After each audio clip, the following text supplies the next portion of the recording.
apoio neste bloco, eu recebo a professora Maria Célia, pesquisadora da literatura indígena. Seja bem-vinda ao nosso programa. Muito obrigada pelo convite.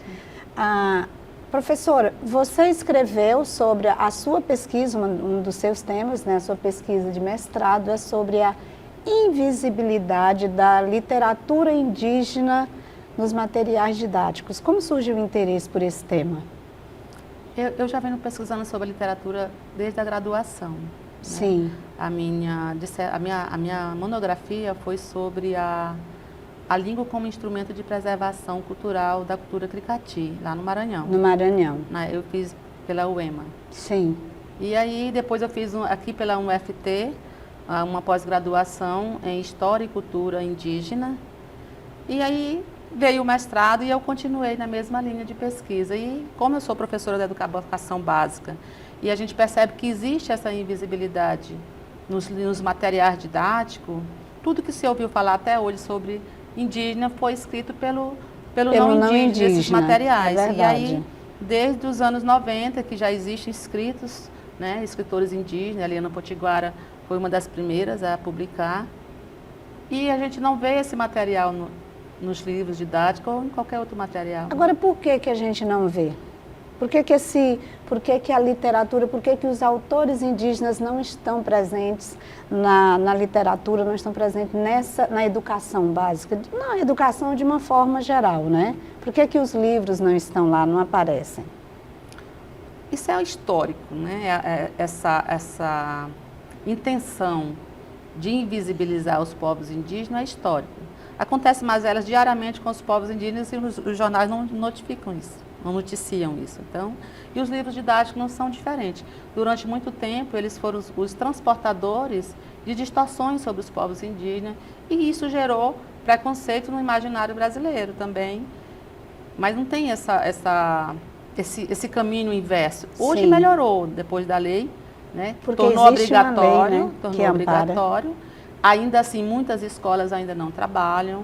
Aqui e ali você vê de forma muito tímida. Inclusive, quando eu concluí a dissertação, eu tomei o cuidado de olhar os últimos livros, eu encontrei um livro que tinha um poema da Márcia Cambeba. Eu digo, olha, está chegando. Mas diante de todas as informações que existem nos materiais didáticos, praticamente é invisível.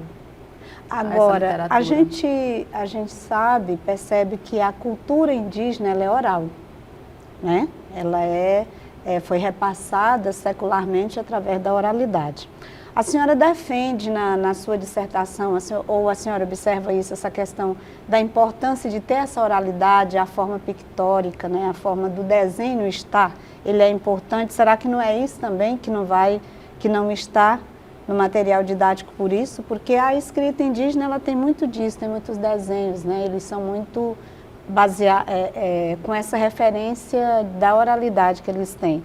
A senhora observa isso também no seu trabalho? Inclusive eu defendo no trabalho que a literatura indígena, ela sempre existiu, porque a literatura ela está inerente ao homem.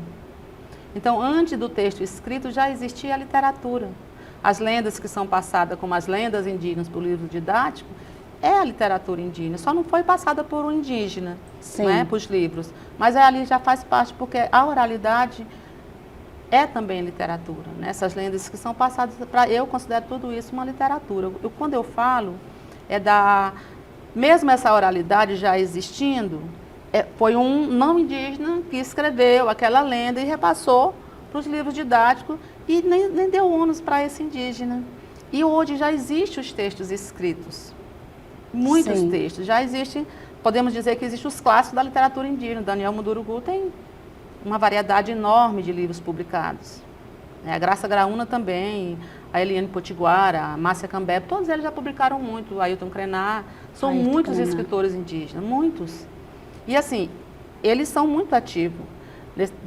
Dos anos 90 até hoje, você vê, inclusive eu tenho um capítulo da minha monografia que fala desse protagonismo indígena nos meios digitais, porque foram eles que divulgaram. Hoje você vê a arte indígena nos espaços digitais de forma latente.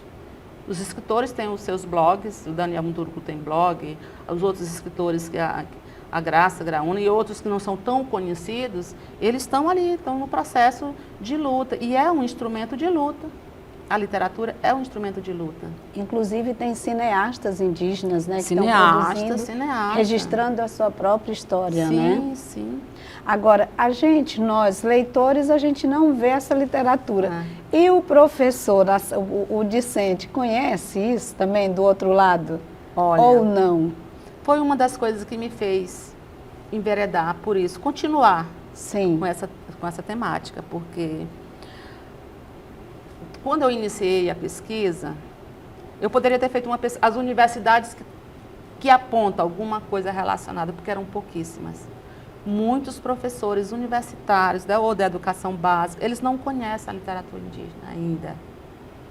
Então, quer queira ou não, é no ambiente da universidade que são formados professores. Sim. E nesse ambiente tem que estar presente ali também a literatura, para que esses professores já levem ali esse trabalho, esse conhecimento para a educação básica. Mas isso também não impede de um professor da educação básica, no caso eu também, estou inserida nesse processo, de também estar divulgando esse trabalho. E é um trabalho muito bonito. Com certeza é. E a senhora pretende divulgar esse trabalho? Bom, nós estamos aqui fazendo isso. Divulgando. Né? Achei muito interessante. Quando eu tive a informação do seu trabalho, achei muito interessante. E a importância da divulgação.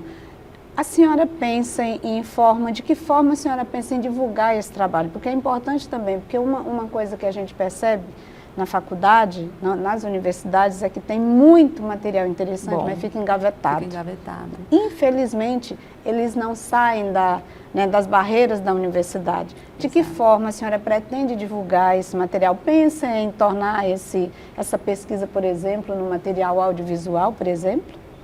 Por que não? Você já faz isso, de repente a gente pode fazer aí uma parceria, né? Pois é, seria muito interessante, né? Olha, a divulgação até agora tem sido nos seminários. Eu participo de seminários, nas escolas públicas também. Sim. Sempre que eu tenho a oportunidade, eu levo esse trabalho.